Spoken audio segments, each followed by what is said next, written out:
Hello mga ka-learners! Welcome back again sa ating channel, Teacher Ako. So for this day, we will be talking about quasi-experimental research design. Ready na ba kayo? Heto na. So syempre bago yun, introduce ko ulit ang aking YouTube channel sa Teacher Ako. So dito, we will be upgrading your research and language skills. So lagi nyo lang bisitahin ang ating YouTube channel para sa ating mga latest videos about research and about language skills. So kung hindi ka pa nakasubscribe sa YouTube channel natin, please subscribe naman at saka click the notification bell para updated ka lagi sa mga latest nating uploads na videos. Umpisahan na natin ngayon. So first, what are the types of experimental research? So i-review muna natin. So kung napanood mo yung unang video natin about this one, so we talked about experimental research. And then after that, I mentioned about true experimental research design. So for this video, we will be focusing to quasi-experimental research design. And then after this one, yung pangatlong uri naman ng experimental research design, yung ating pre-experimental research design. So gagawan ko din ito ng video. So for today, we will be focusing on quasi-experimental research design. So ano ba to?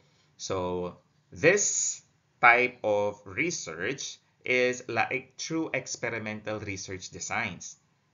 This one aims to establish a quasi, or should I say, cause and effect relationship between variables. However, unlike true experimental designs, quasi-experimental designs lack the element of random assignment to groups. So that makes it different to true experimental research design because this makes them more susceptible to potential biases and confounding variables, but they are often used in situations where random assignment is either unethical or impractical. So before we proceed to the process of quasi-experimental research design, let us first focus on the key characteristics of quasi-experimental design. So ano yung dapat i-consider natin? First, number one here is no random assignment. So meaning to say, participants are not randomly assigned to the experimental or control groups. Instead, they may be assigned based on pre-existing conditions or other factors outside the control of the researcher. The second key characteristic here is comparison groups. In here, there are typical comparison groups such as control group. Both the groups may differ in significant ways before the experiment begins because of the lack of randomization. Next, the third one here is manipulation of the independent variable. So ano to? Ito na siya. So the researcher still manipulates the independent variable, but due to the lack of random assignments, it's harder to rule out alternative explanations for any observed effects. Next, control of extraneous variables. So while researchers attempt to control for extraneous variables, the lack of randomization makes this more challenging, and it can be difficult to ensure that observed outcomes are solely due to the manipulation of the independent variables. So kung nalilito pa kayo about these variables, huwag kayong mag-alala mga ka-learners. As I move forward dito sa ating YouTube channel, gagawan natin yan ng mga videos kung ano-ano ba ang mga types of variables na kailangan natin i-consider para at least ma-enlighten tayo kung ano yung mga to. And lastly, last key characteristic of quasi-experimental design is pre-existing difference. So ano to? So since the groups may not be equivalent at the start of the study, researchers often need to use statistical controls or matching techniques to account for these differences. So ayan mga ka-learners, ito yung mga key characteristics of quasi-experimental designs. So ulitin ko, no random assignment. Pangalawa, comparison groups. Pangatlo, manipulation of the independent variable. Pang-apat, control of extraneous variables. And lastly, pre-existing differences. Kamukha ng true experimental research design, meron din types ang quasi-experimental designs, mga ka-learners. Ano yung mga yon? Ito sila. First, non-equivalent control group design. Pangalawa, time series designs. So let's talk about first, non-equivalent control group design. So in here, similar to a true experimental design, but in this case, participants are not randomly assigned to groups. Kasi nga, nung na-mention natin sa unang video natin about true experimental design, doon, ang mga participants natin ay randomly assigned to groups. But this one, participants or our respondents are not randomly assigned to groups. Both groups may be given a pre-test and post-test, but differences in the groups before the experiment can influence the results. So, papaano ba yung flow nito? Tignan natin itong illustration. So, sa ating non-equivalent control group design, meron tayong control group and experiment group din. Both will receive pre-test.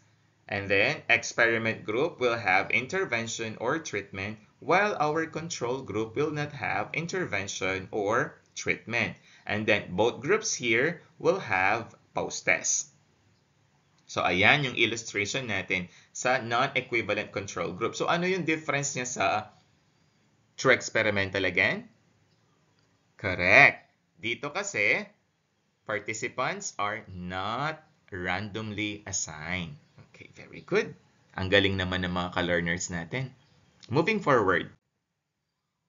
Ang pangalawang uri ng quasi-experimental research design ay ang time series design. So ano to?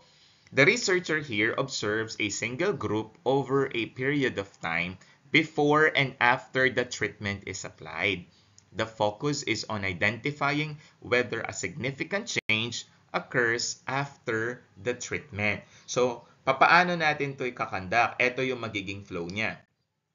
Ito yung illustration natin. For time series design, there is only one group. Isa lang group to, mga ka-learners. So, both will, in this group, we will administer pre-test and at the same time, post-test. So after administering pre-test, multiple observations will be conducted. So observations of the researcher will be conducted after administration of the pre-test. And then after conducting a particular thing, we will be having again our post-test. After delivering the post-test again, multiple observations will be conducted.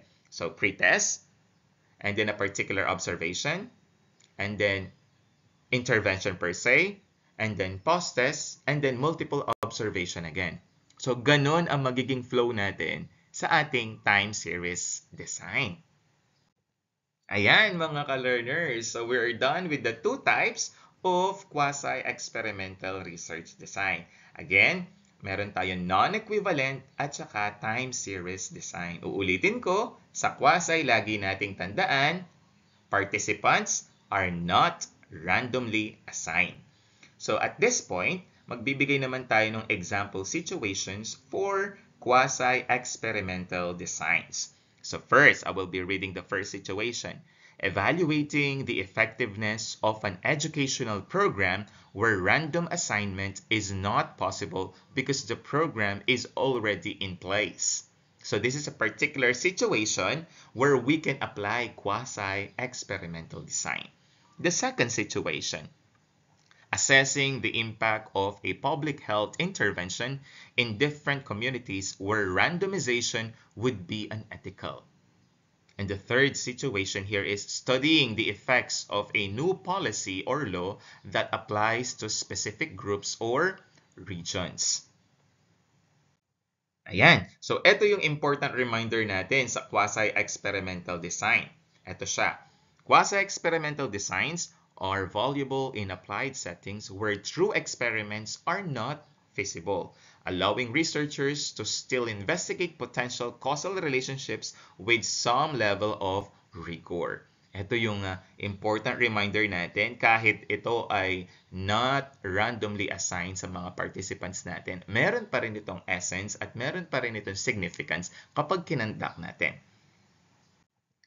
So, syempre, parang bonus ko ulit sa mga videos natin ginagawa before. Magbibigay ulit ako ng example of quasi-experimental research, mga ka-learners, na pwede natin gawin at gamitin sa ating institution. Ito yung mga titles natin na align sa type of research na to. Una, the impact of school uniform policies on student behavior, a quasi-experimental study. Pangalawa, evaluating the effectiveness of a community health initiative on reducing obesity rates in urban areas. Next, the effects of a mandatory reading program on literacy outcomes in junior high schools, a quasi-experimental design.